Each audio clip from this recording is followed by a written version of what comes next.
Jeg kunne godt tænke mig med den her video at vise jer, hvordan man kan simulere med en DC-motor. Så det der med at simulere, jamen vi kan jo prøve at tage fat i vores DC-motormodel. Den består af en modstand,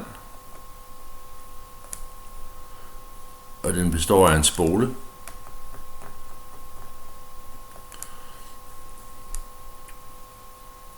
Og de ting skal selvfølgelig være forbundet.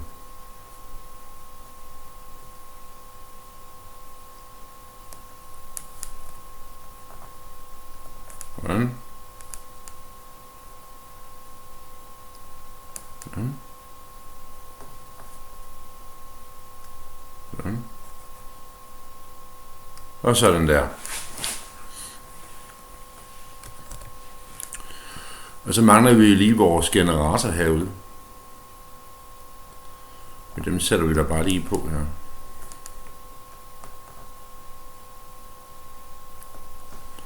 Sådan der.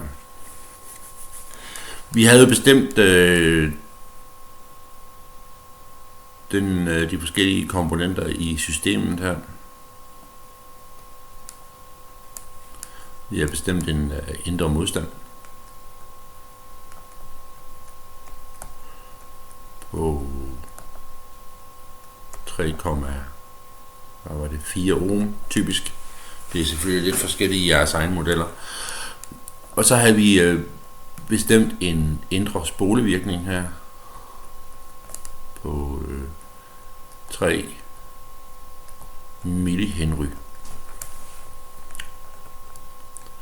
Og så havde vi så fundet ud af, at der inde i motoren også var noget, der fungerede som en generator, som var afhængig af omdrejningstallet.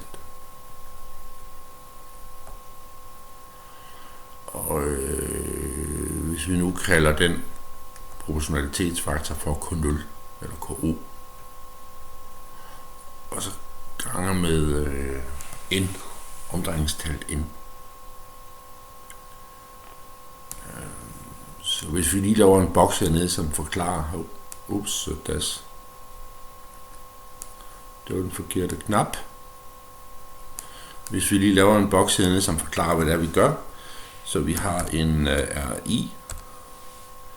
Det var den indre modstand.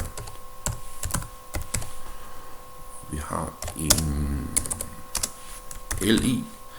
Det var den indre spole i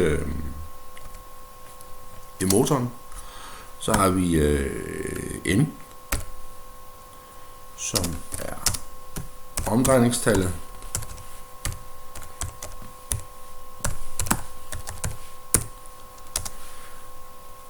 Og det måler vi i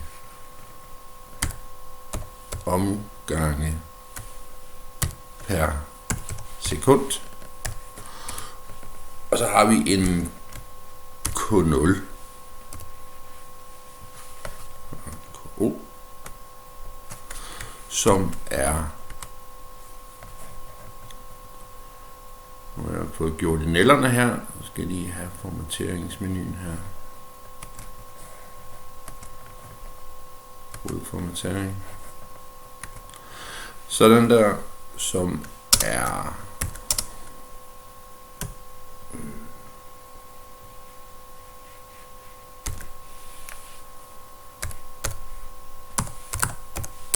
en konstant, og så har vi så N, som er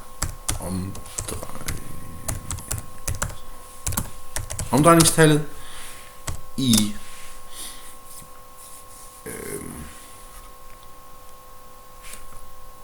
det har jeg skrevet. Godt.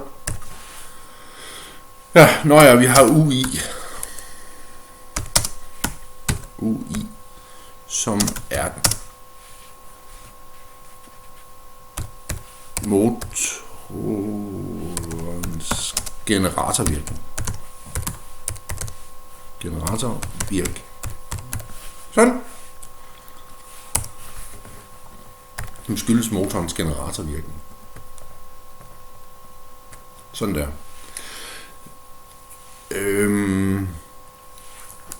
Og den her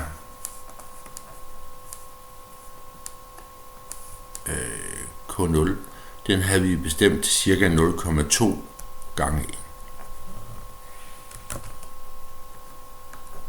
Sådan der.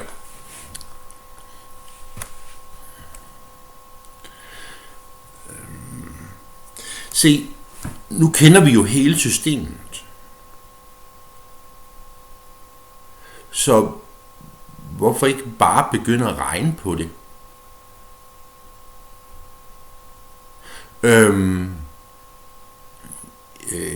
Vi kan sådan set bare begynde at regne. Vi ved, hvad det gør. Vi ved, hvad modstanden gør. Vi ved, hvad spolen gør. Modstanden, den følger jo loven Ohms lov. Så U over, hvis nu kalder den U over, så nu kalder den her strøm, der løber ind i motormodellen for I. Sådan. Så har vi et spændingsfald over modstanden, som vi kalder UR. Vi har et spændingsfald over spolen, som vi kalder UL.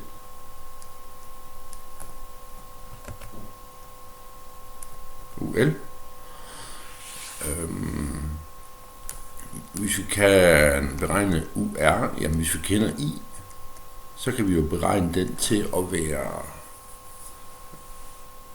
via Ohms lov, RI I. Sådan der. Vi kender jo også spændingsfald over spolen. Det kender vi af den her spoledifferentialligning, eller hvad vi skal kalde den, UL, som er lig LI gange DI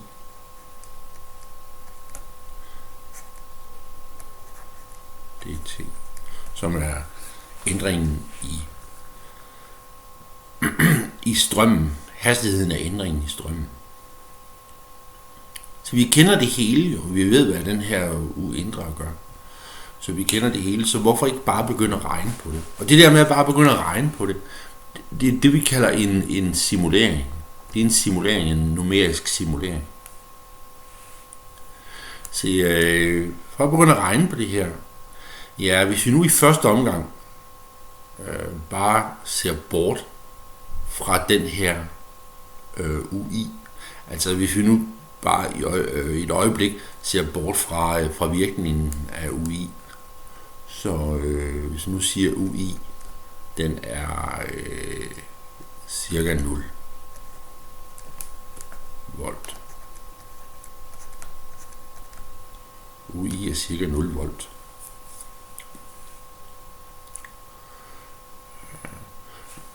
Svarende til, at vi holder fast i motoren. Så kan vi jo se, hvad er virkningen egentlig af modstanden og spolen for sig selv. Og det der med at bare begynde at regne på det, det kan man kan faktisk gøre det med en lommeregner. Men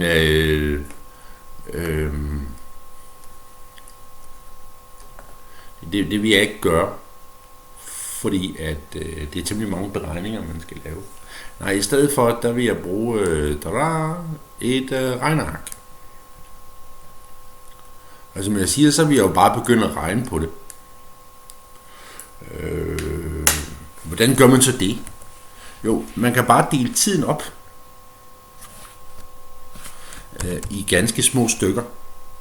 Så hvis jeg nu definerer en delta t her, delta t, som de stykker, som jeg vil dele tiden op i. Hvis jeg nu definerer en delta t som 0,001 sekund, altså et millisekund. Og så skal jeg jo selvfølgelig definere de andre parametre i modellen. Det ved I, det er smart, fordi at hvis vi definerer dem herop, så kan vi bare rette på dem. hvis det viser sig at være forkerte. RI, den var, hvad var det? 3,4 ohm. Og vi definerer også LI som spolevirkningen. Og hvad var den? Jo, den var omkring 0,003 Henry.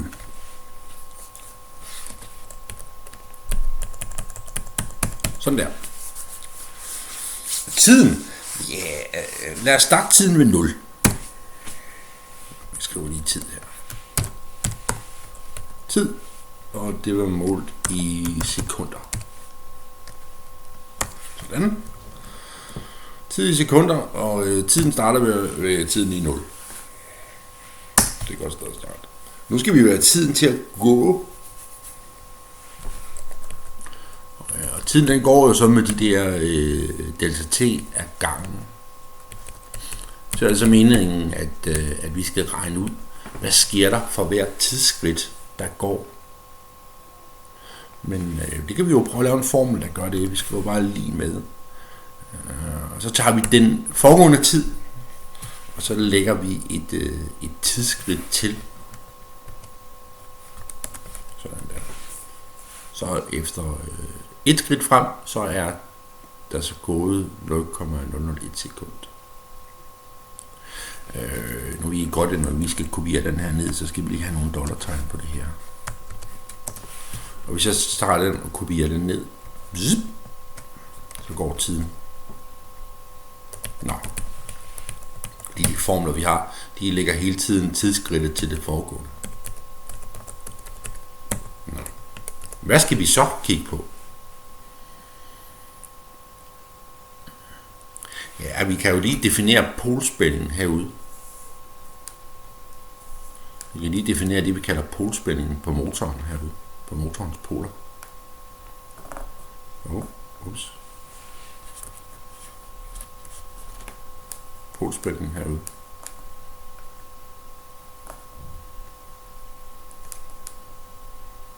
Den kalder vi UP.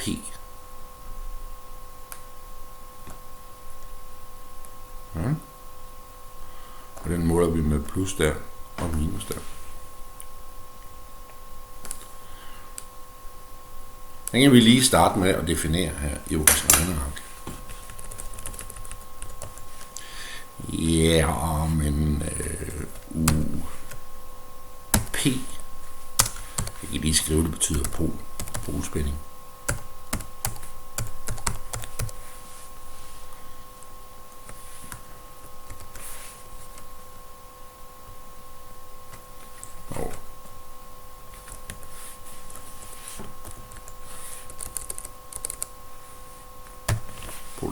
Sådan der. Ja, hvad måler vi den i? Vi måler den i volt. Sådan der. Jamen, vi sætter bare polspænding til 12 volt. Sådan der. Nu er polspændingen den er 12 volt.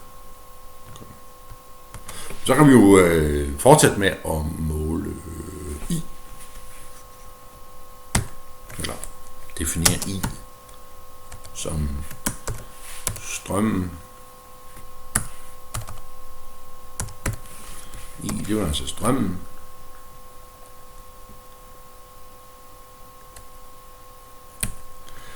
Den måler vi selvfølgelig i ampere. Vi kender jo alt til. Men strømmen, jamen, hvis vi nu starter strømmen ved at være 0. Vi starter med at sætte strøm på ved tiden t lige 0, så er strømmen 0 ampere. Så tænder vi for vores generator og sætter motoren til batteriet. Eller sætter vi motoren til batteriet, så starter strømmen med at være 0. Ja. Godt nok.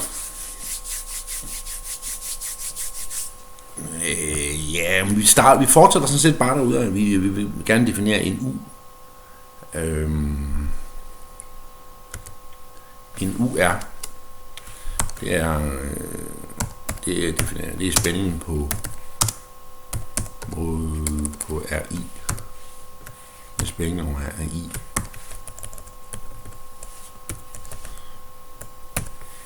En U er spændingen over RI. Og den er selvfølgelig i volt. Men se nu her. Nu kender jeg spændingen over...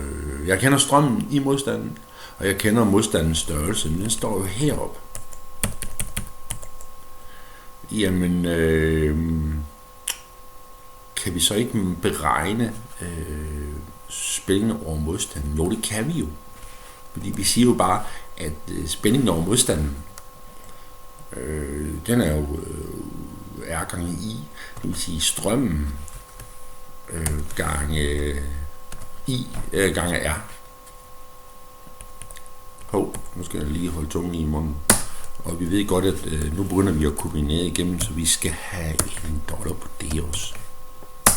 Sådan der.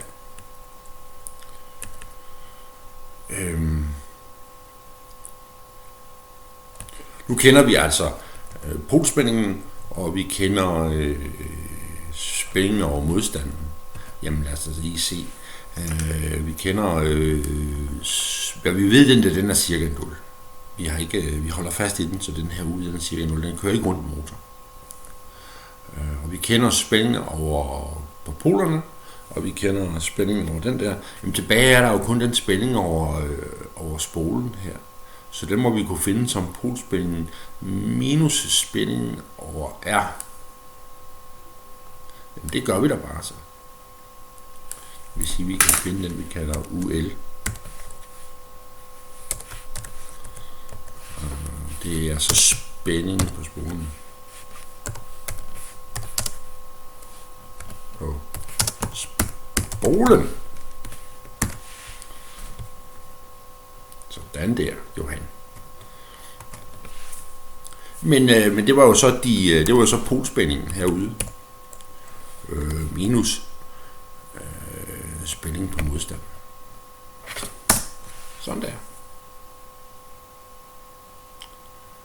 Jamen, hallo, siger man så. Nu kan vi jo bare fortsætte derude. Nå, hvad siger de her ligninger her? Ja, nu har vi jo brugt den her Ohms lov for at regne spændingen på modstanden.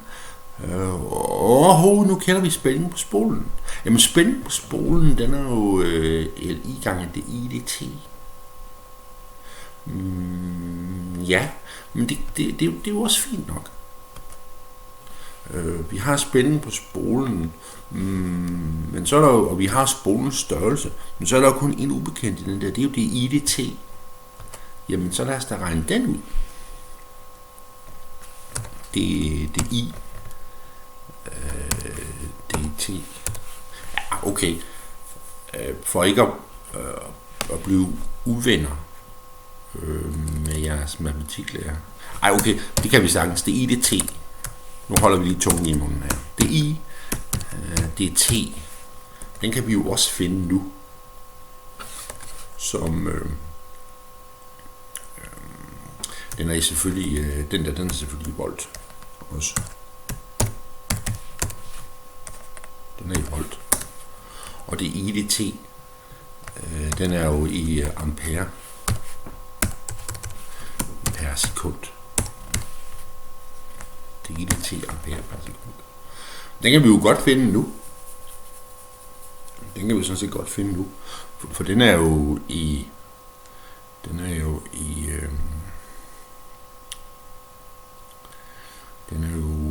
spændingen over spolen. Ja, hvis vi lige prøver at udlede den, det IDT her. Jeg gør en ting ad gangen. Det IDT, den kan vi jo så finde det i. Det T. Den er jo spændingen på spolen. UL.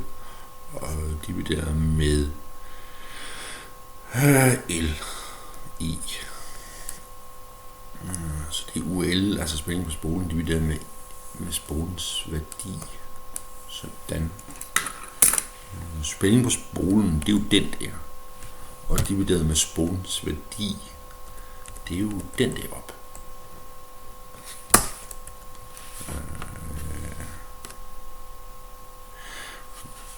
Og så ved vi selvfølgelig godt, når vi lige om lidt kopierer ned igennem.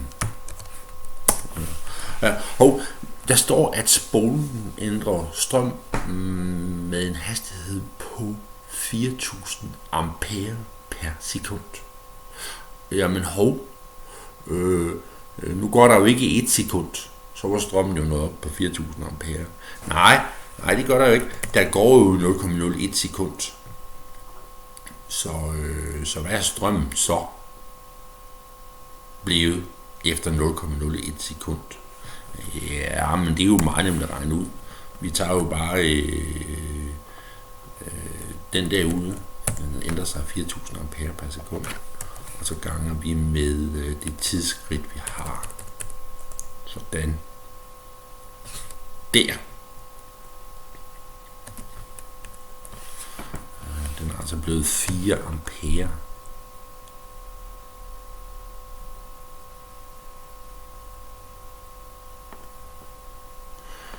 Vi skal selvfølgelig have nogle dollar her foran. Sådan der. Den er blevet 4 ampere. Ja, men den er blevet 4 ampere større. Den ændrer sig jo med 4000 ampere per sekund. Så den er blevet 4 ampere større. Så vi skal altså stadigvæk tage den. Den duede ikke. Vi skal altså stadigvæk lægge til den strøm, den var før. Vi ved kun, den ændrer sig med 4000 ampere per sekund. Vi ved, den ændrer sig med 4000 ampere per sekund. Og det vil sige, at vi skal så lægge den var til før. Sådan der. Men den var 0, så det giver stadigvæk 4 ampere. Nu kan vi jo bare fortsætte dernede. Nu kender vi jo strømmen igennem spolen, det vil sige, at vi kan finde en ny spænding på modstanden. Det vil sige, at vi har en ny spænding på spolen, og det vil sige, at vi har en ny DIDT. Men det gør vi da bare. Jeg ved ikke, om man kan gøre det på den måde. Jo, det kunne man sørge med godt. Det kunne man sørge med godt.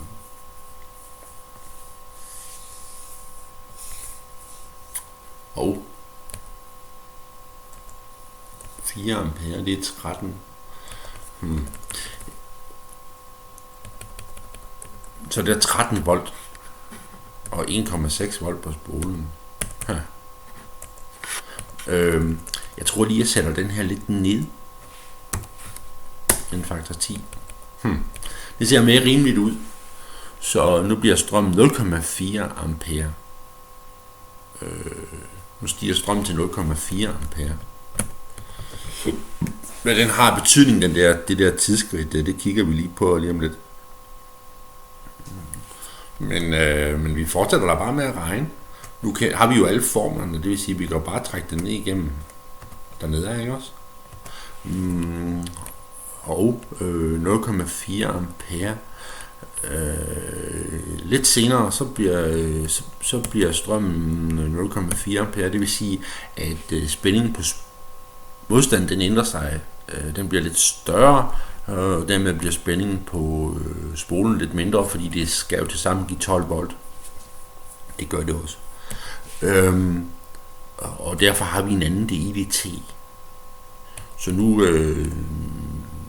har vi så nu stiger strømmen så igen, men den stiger ikke så meget. Den stiger ikke så meget, som den gjorde før, vel? Fordi vi har en anden DIDT.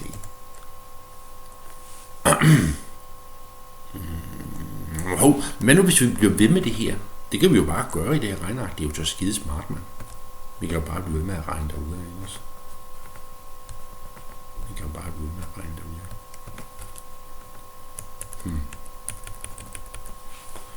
Så vi ser simpelthen, at spolen på spænding, eller spænding på spolen, den falder simpelthen. Nå. Ja.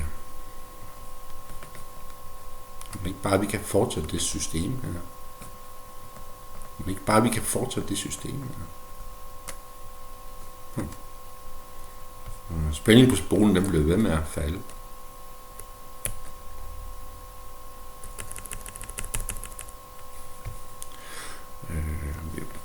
derudad. Nå, men så simulerer vi det åbenbart, hvis vi nu tager en 100 skridt derudad.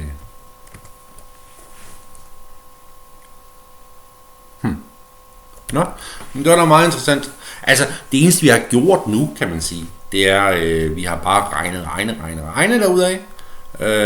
Vi ved, hvordan systemet gør, og derfor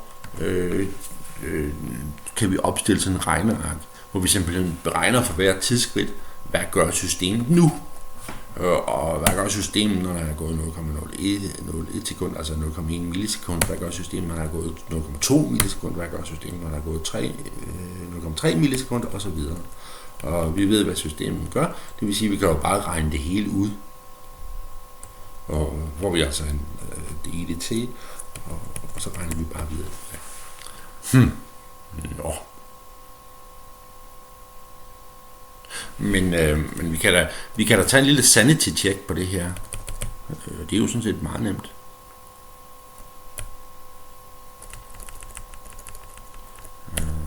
Det siger altså, at når der er gået lidt tid, når der er gået 10 millisekunder, så er strømmen 3,5 ampere. Når der er gået lidt tid, altså når strømmen har indstillet sig, så er strømmen 3,5 ampere. Men kan det være rigtigt? Ja, når der er gået et stykke tid, så holder den her spole op med at gøre mærkeligt. Og spændingen over den bliver 0. Fordi når der er gået lidt tid, så stabiliserer strømmen sig. Og så bliver det IDT 0, og så bliver spændingen på spolen her også 0. Ja. Så ender strømmen med at være 3,5 ampere. Men lad os da lige prøve at se, om det kan passe. Jamen, slutstrømmen, den må være 12, og så divideret med modstandens størrelse. 3,4 ohm. Jeg skal lige huske det der lige med der. 12, og så divideret med modstandens størrelse. Så slutstrømmen, den er så med 3,5 ampere.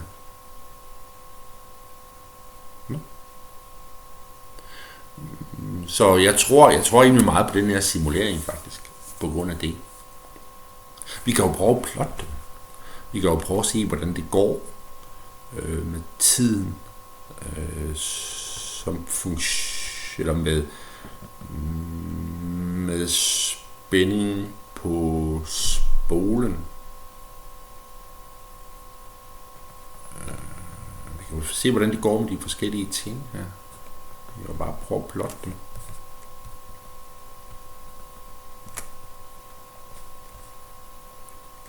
Nå nej, det kan man jo for fanden ikke.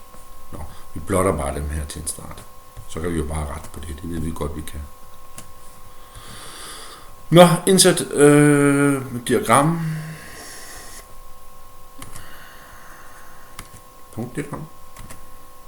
Sådan. Indsæt.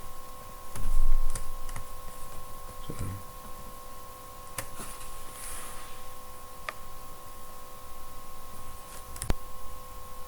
Ja, vi kan jo starte med at se, hvordan det går med spændingen på spolen her.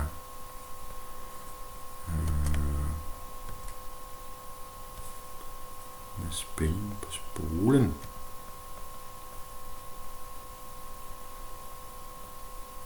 Hvordan sådan er det, man gør det? Nu skal vi se. Nå, det er herinde, ja. Det er herinde. Det var der. Med spændingen på spolen.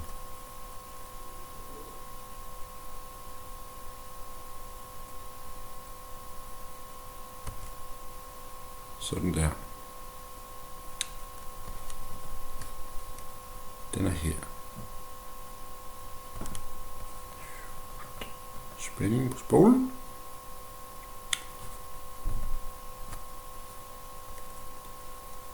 Okay. Jamen spændingen på spolen, den falder altså. Men det er jo også det, vi ser. Jamen, den starter med at være 12 volt, men den falder åbenbart sådan der. Den falder åbenbart sådan der. Så den øverste her, den er polspændingen. Vi prøver lige at sætte nogle mindre punkter på det der, fordi det bliver hurtigt gnidret. Sådan. Og så skal jeg have fat i min dataserie 2, den skal vi også sætte nogle mindre punkter på. Sådan der. Nå, lad os da prøve at kigge på vores diagram. Så spændingen på spolen, den falder åbenbart sådan der.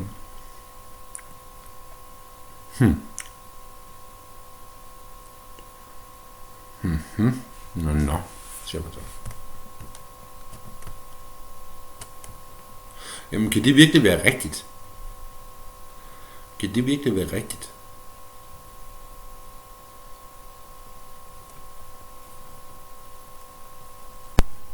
Jamen, det skulle jeg jo mene, det var rigtigt nok.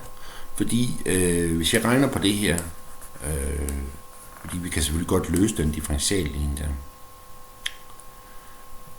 så medfører det der,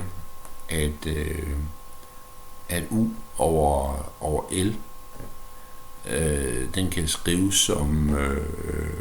som U0, altså startsværdien, og opløftet i er I divideret med LI gange T, og så skal der et minus på det der, så man kan få lov til at lave det. Altså minus er I divideret med LI. U0 gange eksponentialfunktionen er det der. Minus er I divideret med LI gange T. Det kan jeg jo prøve at vise jer, hvorfor det er sådan, men sådan skal den gøre, hvis man regner matematisk på det.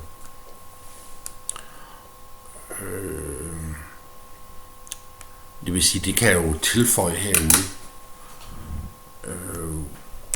Hvis nu kalder den UL, teoretisk. Den er selvfølgelig også i bold. Sådan. Godt nok. Og det vil så sige, det er noget med U0. Den er jo den der. Den er U0. Nu skal jeg lige have lavet en formel. U0, den er der. Og så gange eksponentialfunktionen af minus, og så var det, nu skal I se, er I divideret med LI. Er I, det er den der op, gange T. T, det er jo selvfølgelig den, der står herovre. Og divideret med LI, det er den, der står der. Sådan der. Og hvis vi skal have noget held af at kopiere det her, så skal vi jo selvfølgelig have nogle dollar herinde i det her også. Sådan der. Og så den der.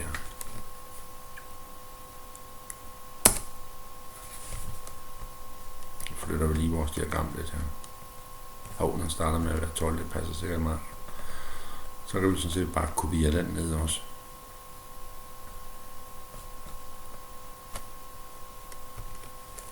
Der.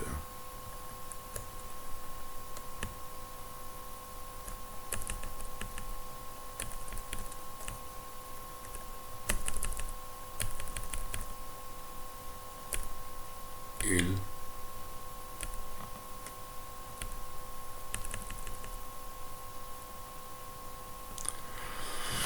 Sådan.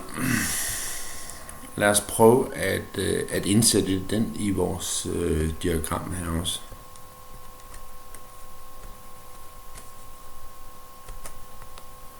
Lad os prøve at indsætte den i diagrammet her også.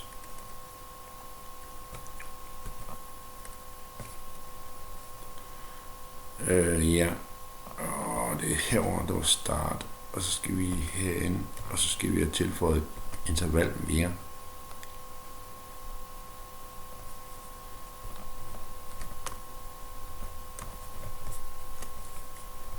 Og det var så det her UL her. Sådan der. den teoretiske værdi. Okay.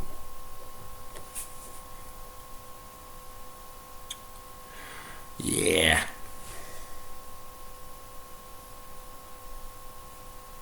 Den ligner umiddelbart. Den teoretiske værdi, den falder altså noget hurtigere. Det ser jo ikke umiddelbart så galt ud.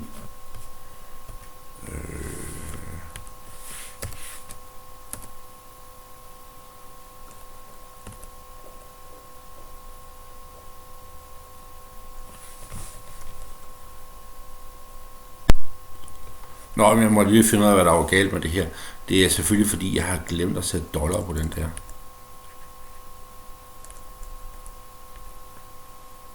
Det er selvfølgelig, fordi jeg har glemt at sætte dollar på den der. Jeg kan selvfølgelig også bare flytte den herover på den derovre. Det tror jeg bare, jeg gør. Så i stedet for E, så bliver den B. Ja. Sådan der.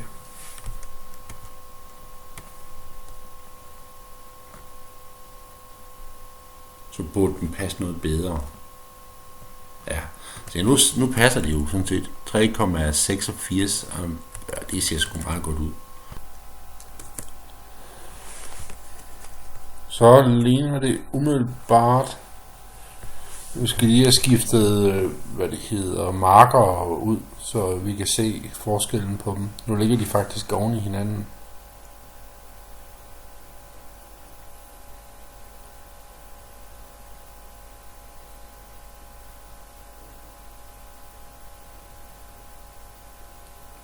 Så man kan faktisk ikke engang se forskel på dem. Men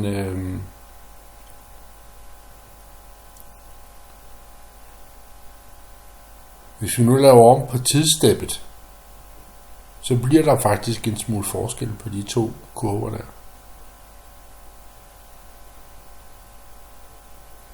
Hvis man kigger godt efter, så kan man faktisk se, at den teoretiske og den simulerede, de ligger en lille smule ved siden af hinanden. Men de følger hinanden meget pænt.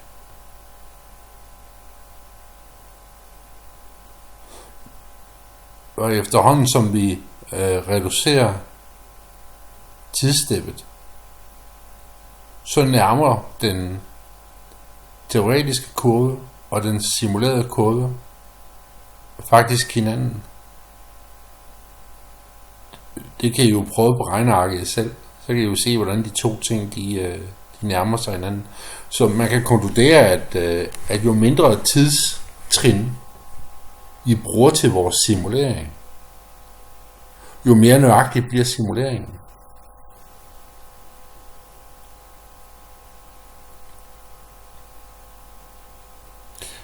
Så nu ligger de faktisk ret tæt på hinanden, den teoretiske værdi og den simulerede værdi.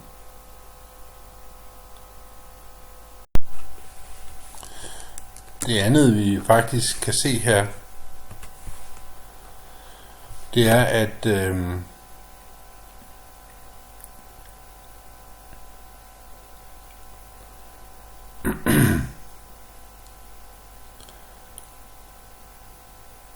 her følger de faktisk hinanden 100%.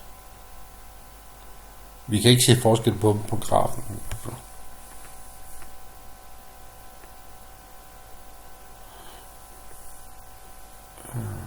Så nu laver tidssteppet om igen. Så kan vi faktisk se, at det hele er overstået i løbet af cirka 5 millisekunder. Så er, spændingen på spolen blevet 0. Og dermed kan vi jo se bort fra spolen.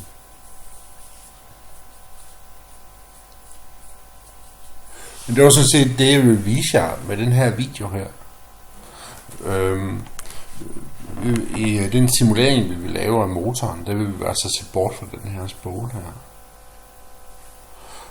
Og det der så er pointen i det, det er altså, hvis vi kender vores system tilstrækkeligt godt, så kan vi faktisk bare begynde at regne på det. Vi behøver ikke så meget matematik. Vi ved jo, hvad systemet gør. Og det kalder man så en numerisk simulering af systemet.